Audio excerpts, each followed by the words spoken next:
नीलाञ्जनसमाभासं रविपुत्रं यमाग्रजं छायामार्तण्डसम्भूतं तं नमामि शनैश्चरम्।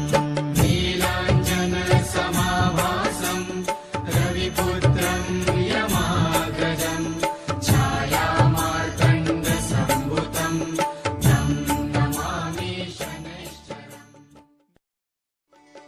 नीलाञ्जनसमाभासं रविपुत्रं यमाग्रजं छायामार्तण्डसम्भूतं तं नमामि शनैश्चरम्।